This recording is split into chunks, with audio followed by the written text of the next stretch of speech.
The fake doctor smiled at me with teeth too white to be real, holding a clipboard that supposedly contained my medical evaluation. My daughter Sandra and her husband Mitchell stood behind him, their faces arranged in expressions of concern that didn't quite reach their eyes. They thought I was too confused to notice that doctor.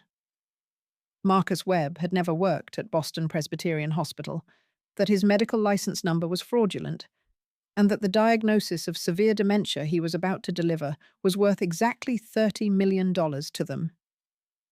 Mrs. Evelyn Ross, the impostor began, adjusting glasses that were clearly just for show. After extensive evaluation, I'm afraid your cognitive decline has progressed significantly. You're no longer capable of managing your affairs or living independently. I sat in my living room chair, the one Robert bought me for our 40th anniversary, and let my mouth hang slightly open, my eyes unfocused. Let them think the 73-year-old widow had finally lost her marbles. Let them believe their plan was working. "Mom," Sandra said, moving closer with fake tears threatening to spill. "We only want what's best for you.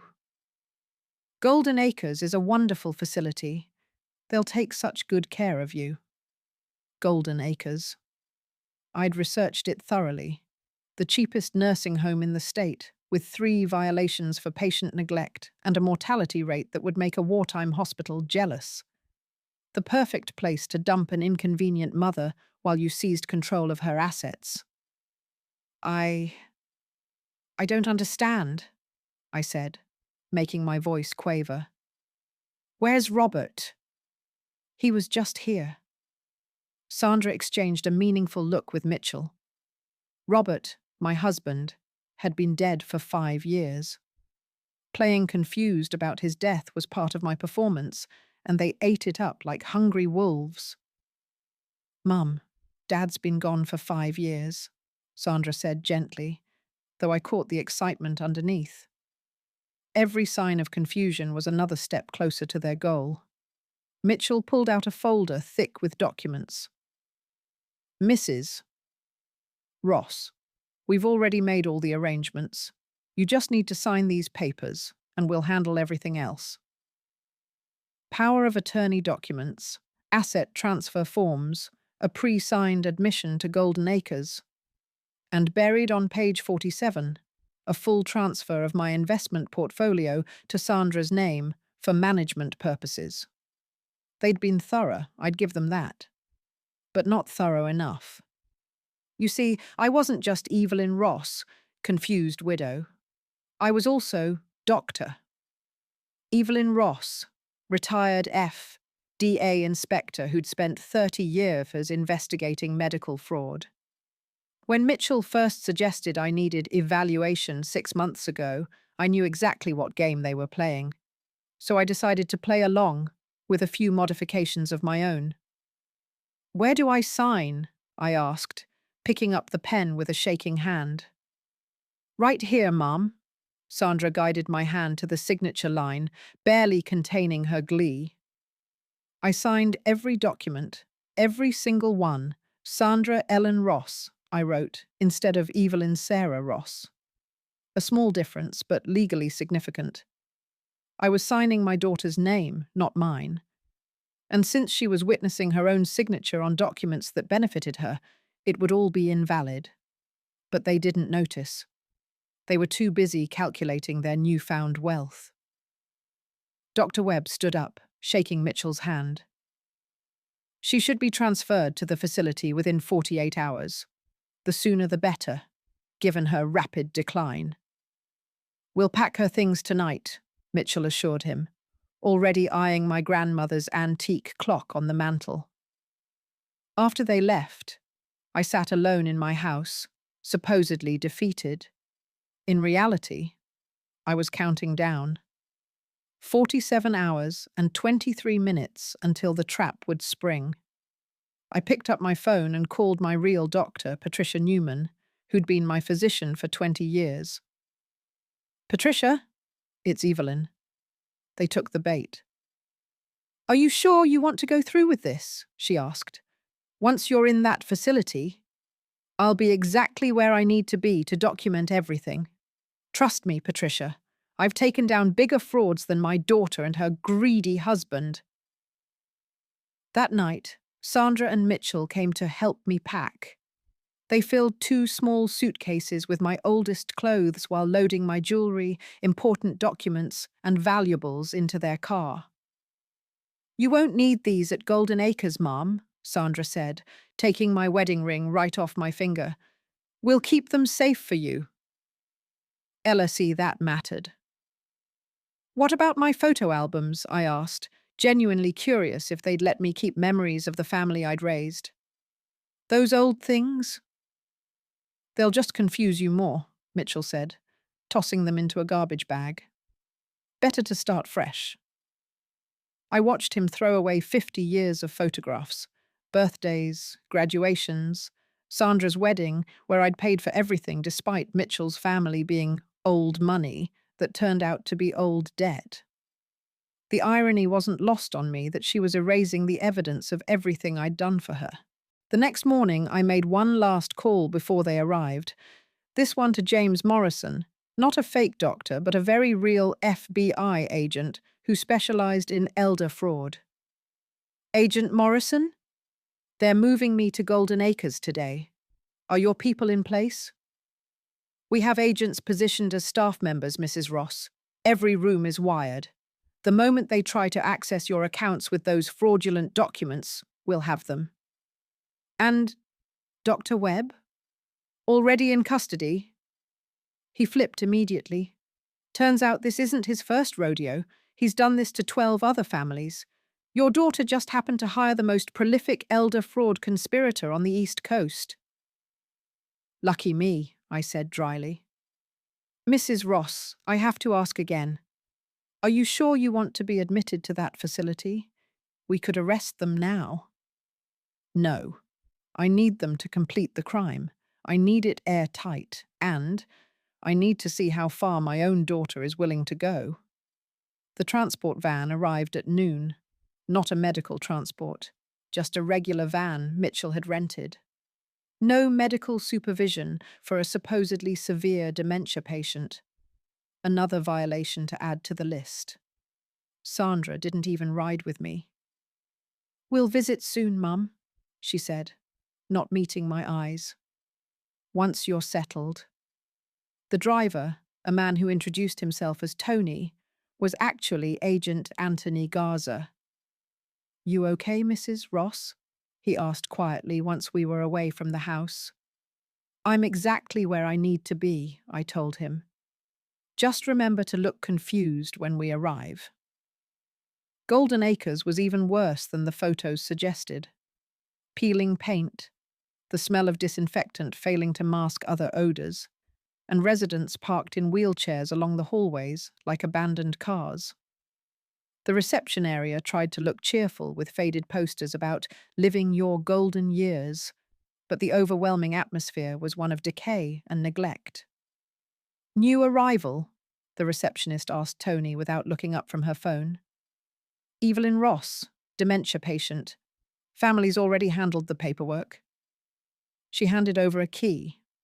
Room 247, second floor, end of the hall. Room 247 was an 8 by 10 box with a single bed, a broken dresser, and a window that faced a brick wall. This was where my daughter intended for me to spend my remaining years waited while she spent my money. But what Sandra didn't know was that room 246 contained Agent Jennifer Park, posing as a fellow patient. Room 248 housed recording equipment, and the confused elderly man wandering the halls was Detective Michael Chen, documenting every violation, every neglected patient, every stolen medication. My first night at Golden Acres taught me why the mortality rate was so high. The nurse, who did rounds, was actually a minimum wage aide with no medical training, distributing medications she couldn't pronounce to patients she couldn't remember. When she handed me a cup of pills that weren't mine, I palmed them instead of swallowing, then showed them to Agent Park later. Haldol. Ativan. And something I don't recognize, Jennifer Park whispered, examining the pills in the bathroom we shared between our rooms. Enough to keep you sedated and compliant. They're drugging patients who aren't even prescribed these medications. Makes them easier to manage.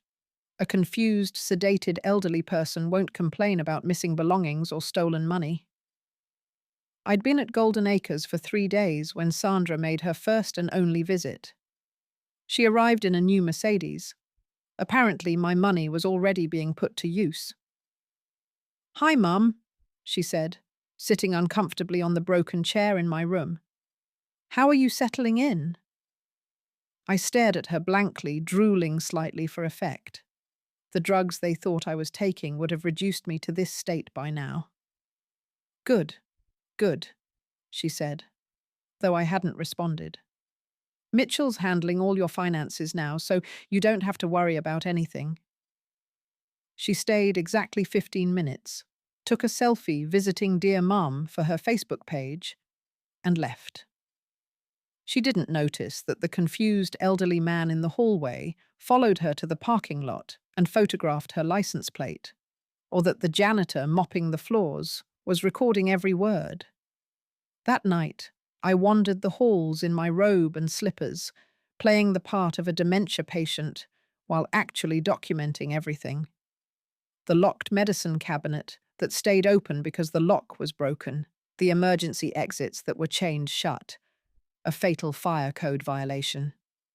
The kitchen where expired food was being served to residents. In the common room, I met Rose Callahan, a legitimate resident whose family had dumped her here 6 months ago.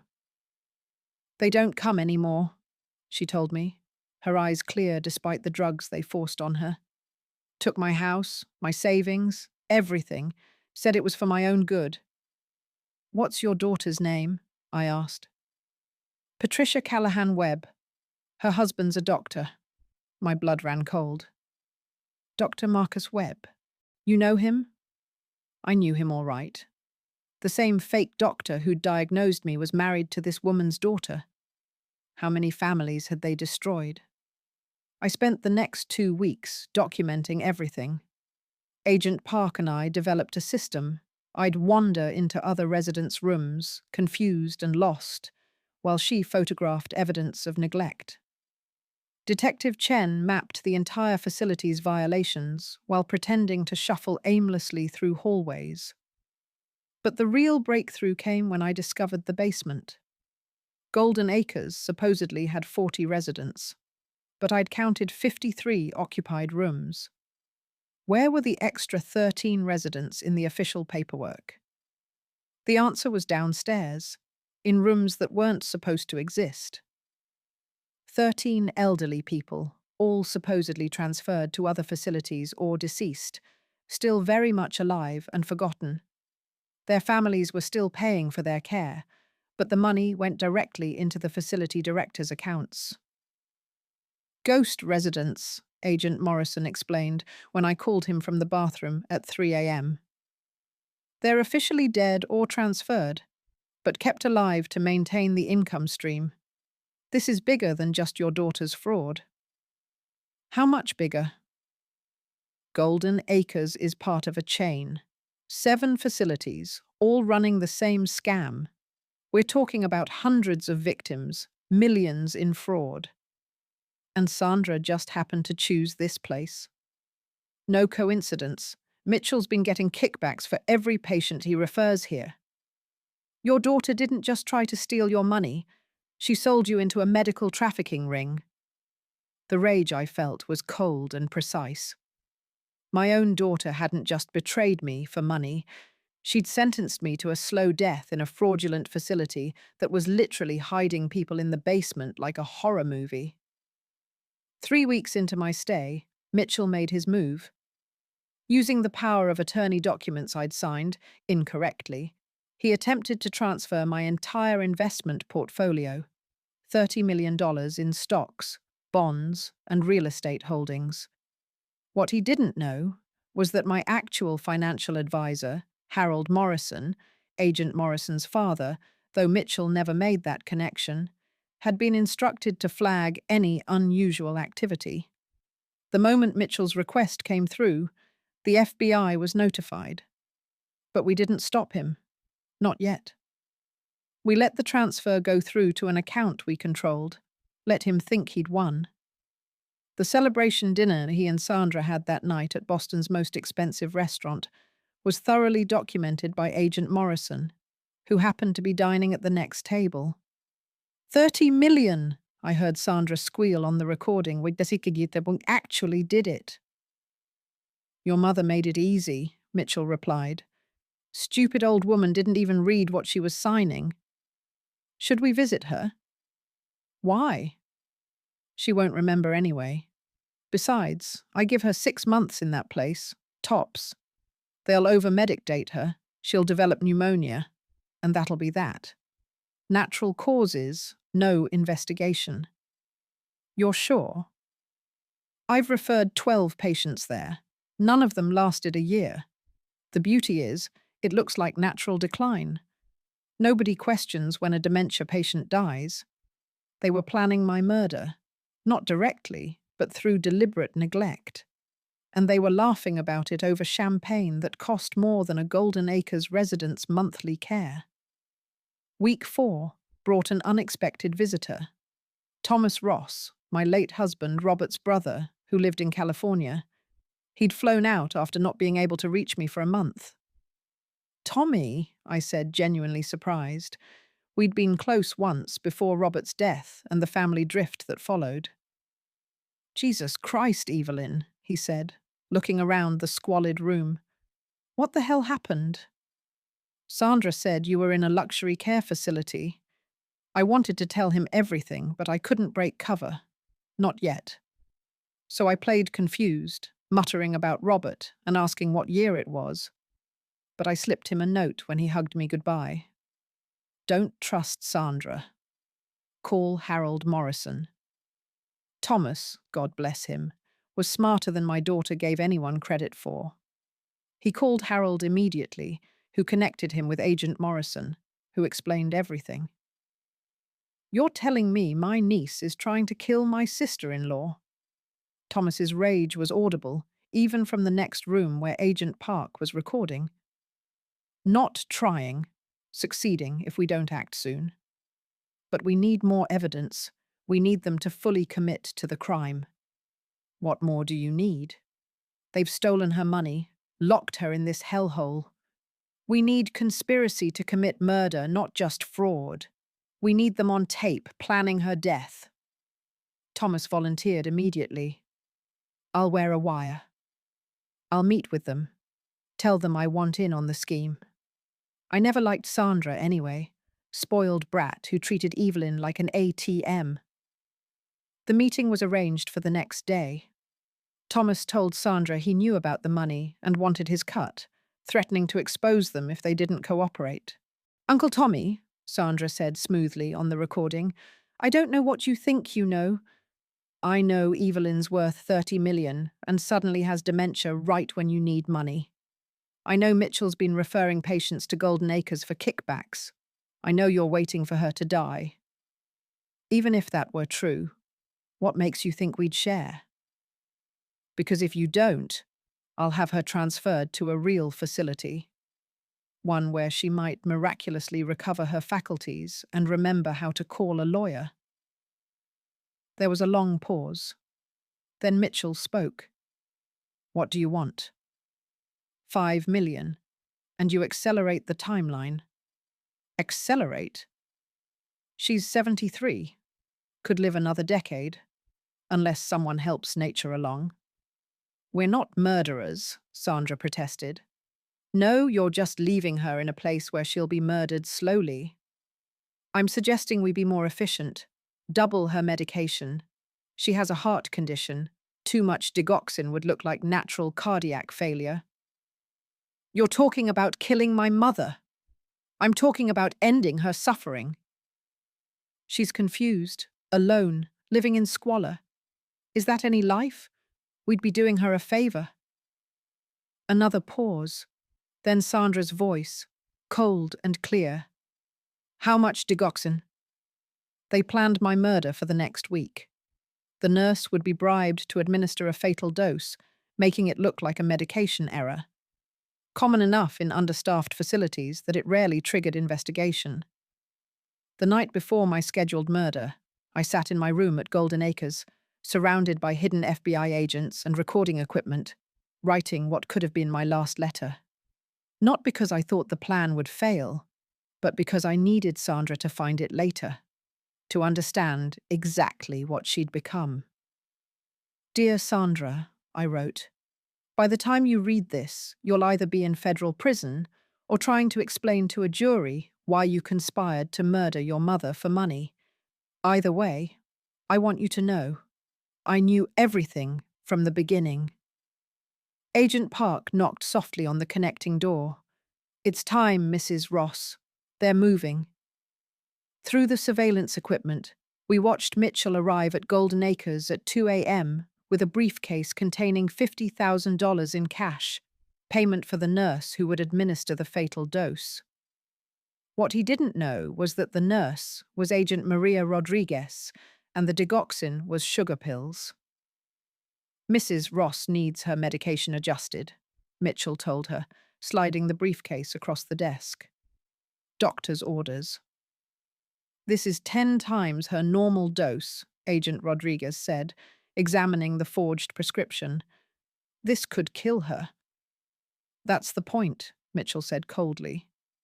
She's suffering. It's a mercy. And the money? Ensures you were never here tonight.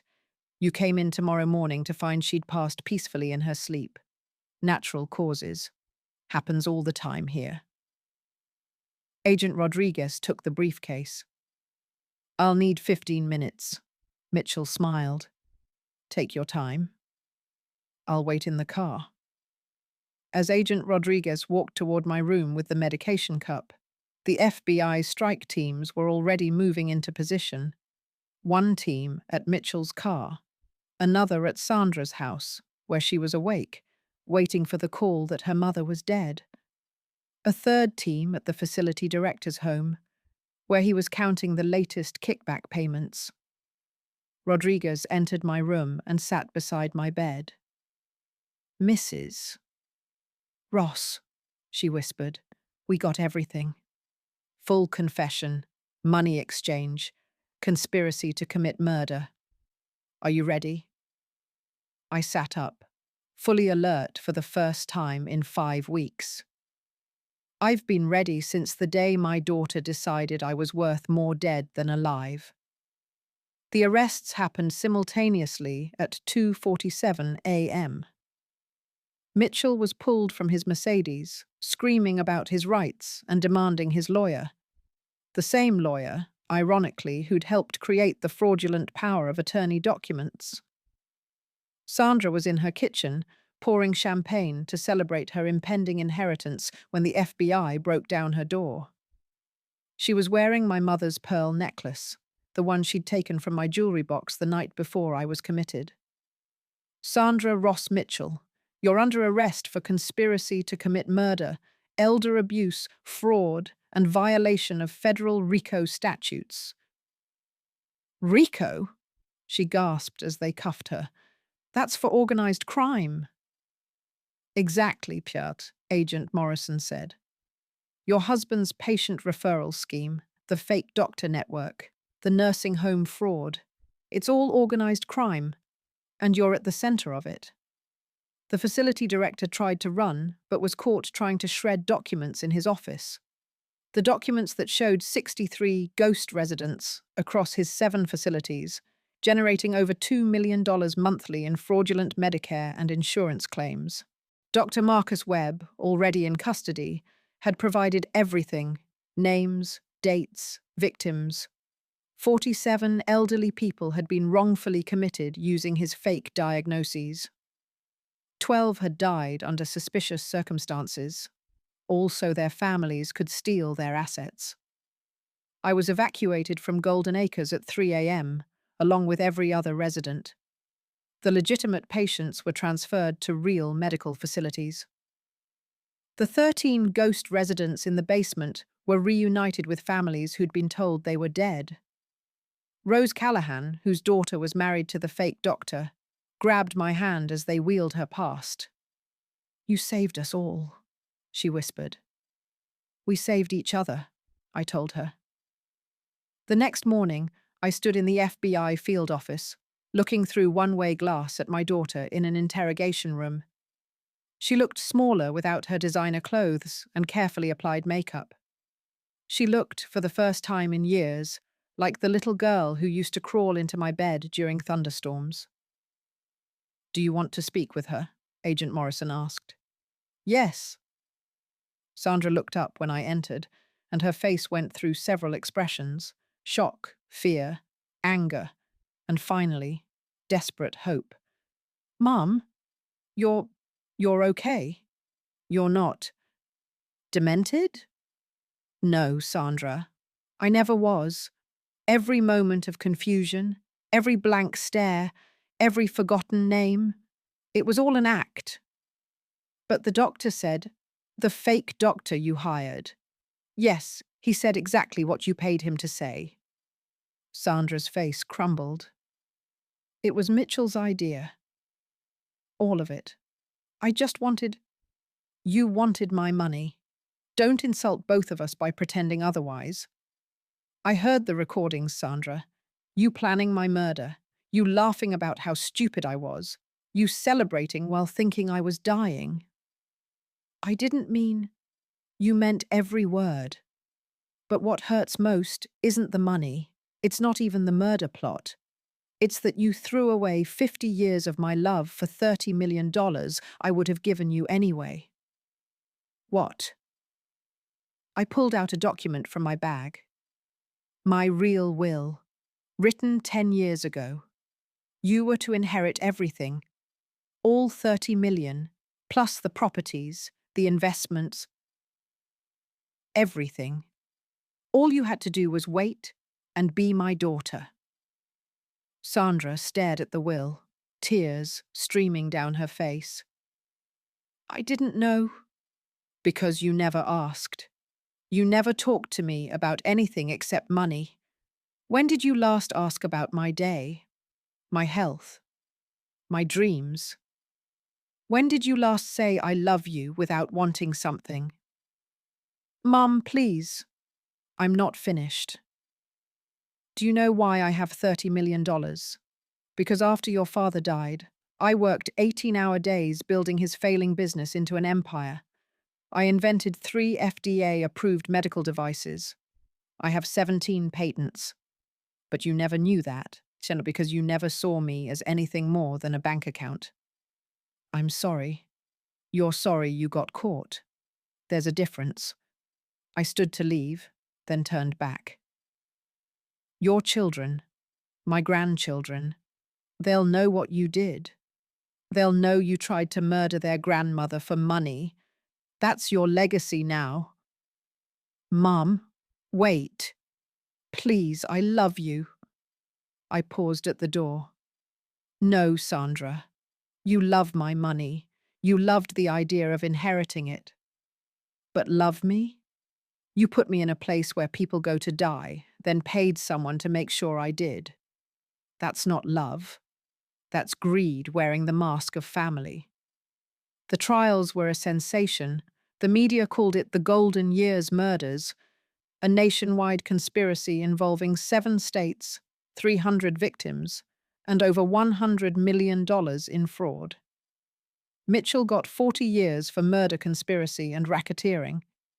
He'd referred 37 patients to fraudulent facilities, 5 of whom died under suspicious circumstances. Sandra got 25 years. The judge was particularly harsh because, as he put it, betraying a parent's trust for money is one of the most heinous, non-violent crimes imaginable. But conspiring to murder that parent elevates it to pure evil. Dr. Marcus Webb got life without parole. Turns out he'd been running this scam for 20 years. Over 100 victims, dozens dead. The nursing home chain was shut down, its executives imprisoned, its assets liquidated to pay restitution to victims. I used my inheritance, the money Sandra tried to steal, to establish the Ross Foundation for Elder Protection. We investigate nursing homes, provide legal aid to elderly victims of family fraud, and maintain a database of warning signs for elder abuse. Rose Callahan became my first success story. We got her money back, her house back, and her daughter is now serving 15 years in federal prison. Rose lives in a beautiful assisted living facility now, a real one, and we have lunch every Thursday. Thomas, my brother-in-law, moved to Boston to be closer. Family, he said. Real family sticks together. He helps run the foundation and has become the brother I never had. The grandchildren were the hardest part. Explaining to a 7-year-old and a 10-year-old why Mommy and Daddy went to prison, why Grandma had to pretend to be sick, why their parents valued money more than family. But children are resilient. They live with Thomas and his wife now. They visit me every weekend.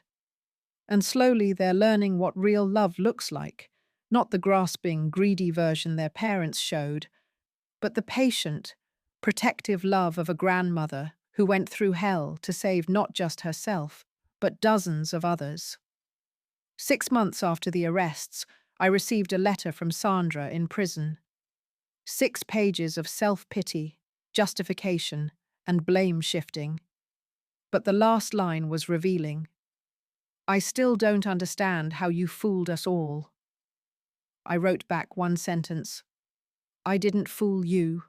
I revealed you. A year later, I stood before Congress, testifying about elder fraud. Every year, I said, thousands of elderly Americans are robbed, abused, and murdered by the people who should protect them, their families. We trust our children with our final years, and some of them repay that trust with betrayal. What would you recommend, Mrs. Ross? The senator asked. Mandatory verification for all elder care facilities, real inspections, not the joke visits that allowed Golden Acres to operate. Background checks for any family member seeking power of attorney. And most importantly, believe the elderly when they say they're being abused. Don't assume confusion means incompetence. The Elder Protection Act passed 6 months later. It's known informally as Evelyn's Law. I'm 75 now. I still live in my own home, the one Sandra tried to steal. I've removed all her photos except one, her kindergarten graduation, where she's smiling and holding a handmade card that says, I love you, Mummy. I keep it to remember that she was once capable of love without price tags. The doorbell rings. It's my grandson, David, now 12 and interested in becoming a doctor. A real one. Grandma, can you help me with my science project? Of course, sweetheart. What's it about? DNA evidence in criminal investigations. I thought maybe you could tell me about the FBI investigation. I smile. How much time do you have? All day, Mum says.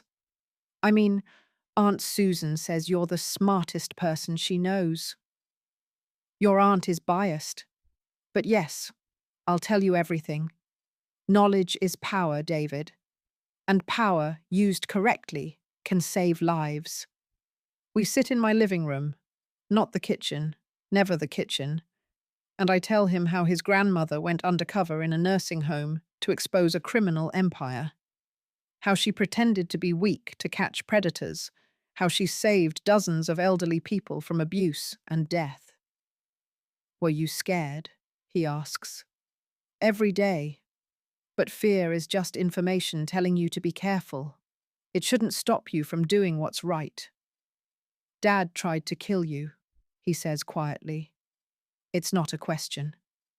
Yes. But you still love me and Emma. More than all the money in the world. Real love isn't about what you can get from someone. It's about what you're willing to sacrifice for them. Like going to a fake nursing home? Like going to a fake nursing home. He hugs me then, this child of criminals who's choosing to be better. And in that moment, every minute in Golden Acres, every betrayal, every tear was worth it. My name is Evelyn Ross. I'm a mother who discovered her daughter wanted her dead. I'm a widow who refused to be a victim. I'm a 75-year-old woman who took down a criminal empire by pretending to be senile. But mostly, I'm proof that the elderly are not disposable, not invisible, and definitely not helpless. We've survived decades of life's worst moments. We've buried parents, spouses, sometimes children. We've built and lost fortunes, raised families, and learned the hard difference between those who love us and those who love what we have. So to anyone who thinks their elderly parent is an easy mark, remember this. We might move slower, but our minds are sharp. We might look frail, but we're steel wrapped in wrinkled skin. And if you try to throw us away for money, we might just throw you in federal prison instead. The kitchen, as it turns out, is where the knives are kept. But the living room, that's where the survivors sit.